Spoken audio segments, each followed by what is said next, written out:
الحمد لله وكفى وسلام على عباده الذين اصطفى أما بعد فأعوذ بالله من الشيطان الرجيم بسم الله الرحمن الرحيم خير مساجد النساء قعر بيوتهن وقال رسول الله صلى الله عليه وسلم صلاة المرأة في بيتها أفضل من صلاتها من حجرتها وصلاتها في مقدارها أفضل من صلاتها من حجرتها صدق الله العظيم। আজকে আলোচনা করব মহিলারা মসজিদে গিয়ে নামাজ পড়তে পারবে কিনা এবং এই ব্যাপারে রাসূলুল্লাহ সাল্লাল্লাহু আলাইহি সাল্লাম কি বলেছেন এবং পরবর্তীতে সাহাবায়ে কেরামের মত কি ছিল ও এই ব্যাপারে আহনাফের ফতোয়া কি। খয়রু মাসাজিদিন নিসাই কওরু বুয়ুতিহিন্না, নারীদের শ্রেষ্ঠ মসজিদ হলো তাদের ঘরের কোণা। পুরুষরা যেই মসজিদে গিয়ে নামাজ পড়ে সেটা নারীদের মসজিদ নয়, বরং নারীদের মসজিদ হলো তাদের ঘরের কোণা।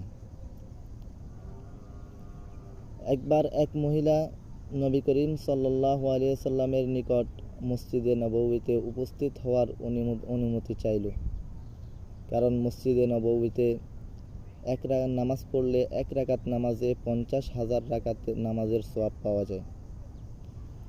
তখন নবী করিম সাল্লাল্লাহু আলাইহি সাল্লাম ওই মহিলাকে অনুমতি না দিয়ে তাকে বললেন, এই সওয়াবটাই তুমি পাইবা তোমার ঘরের কোণায় একা একা নামাজ পড়লে। তাহলে বোঝা গেল পুরুষদের জন্য 5 ওয়াক্ত নামাজ ও তারাবিয়ের নামাজের বেলায় নবীর তরিকা হলো মসজিদে গিয়ে জামাতের সাথে আদায় করা, আর নারীদের জন্য নবীর তরিকা হলো ঘরের কোণায় একা নামাজ পড়া। পুরুষ মসজিদে না গিয়ে যদি ঘরে একা একা নামাজ পড়ে তাহলে তা সুন্নতের খেলাফ হবে, আর এই সুন্নতের খেলাফ হওয়ার কারণে তার নামাজের সওয়াব নষ্ট হয়ে যাবে। সে নামাজের সওয়াব পাবে না, কিন্তু নামাজ আদায় হয়ে যাবে।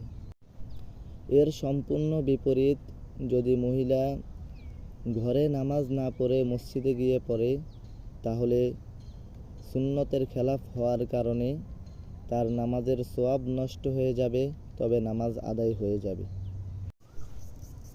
নবী করিম সাল্লাল্লাহু আলাইহি সাল্লাম আরেক হাদিসে বলেন, সলাতুল মারআতি ফি বাইতিহা আফজালু মিন সলাতিহা মিন হুজরাতিহা ওয়া সলাতুহা ফি মিকদারিহা আফজালু মিন সলাতিহা মিন হুজরাতিহা। নবী করিম সাল্লাল্লাহু আলাইহি সাল্লাম বলেন, একজন মহিলার জন্য তার বাড়িতে নামাজ পড়ার চেয়ে তার ঘরে নামাজ পড়া উত্তম, এবং তার ঘরে একটা বড় কামরায় নামাজ পড়ার চেয়ে তার অভ্যন্তরীণ একটা ছোট কামরায় নামাজ পড়া উত্তম। যেমন ধরেন, কোনো মহিলা তার বাড়ির বাগানে নামাজ পড়ল কিংবা তার বাড়ির পুকুর পাড়ে নামাজ পড়ল, এর চেয়ে উত্তম হচ্ছে তার ঘরে নামাজ পড়া।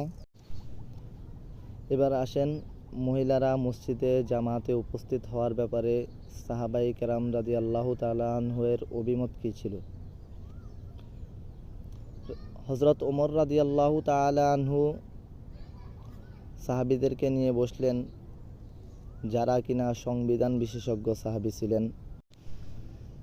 তখন তাদেরকে বললেন, দেখো, আল্লাহর রাসূল সাল্লাল্লাহু আলাইহি সাল্লাম তোমাদেরকে কোরআন ও হাদিসের যে ব্যাখ্যা করা দরকার সেটাকে সঠিকভাবে ব্যাখ্যা করার অনুমতি দিয়েছেন। তোমাদেরকে এমন কিছু সিদ্ধান্ত নেওয়ার সুযোগ দিয়েছেন যেগুলো পরবর্তীতে লোকেরা চাইলেও নিতে পারবে না। তখন তিনি বললেন যে, দেখো, মাত্র 10-12 বছরের মধ্যে মানুষের এতটুকু অবনতি হয়েছে যে তারা এখন কোনো সময় নারীদের দিকে তাকায়। তখন সেখানে দুনিয়াতে জান্নাতের সার্টিফিকেট প্রাপ্ত 10 জন সাহাবীর 9 জনে উপস্থিত ছিলেন। তখন তারা সকলেই এই ব্যাপারে ঐক্যমত পোষণ করেছেন যে এখন আর মহিলারা মসজিদে আসতে পারবে না, এখন তারা তাদের গৃহে নামাজ পড়বে। নবী করিম সাল্লাল্লাহু আলাইহি সাল্লামের জামানায় তাদেরকে যে কারণে মসজিদে আসার অনুমতি দিয়েছেন তা এখন বিলুপ্ত হয়ে গেছে, সুতরাং তারা এখন তাদের গৃহে নামাজ পড়বে।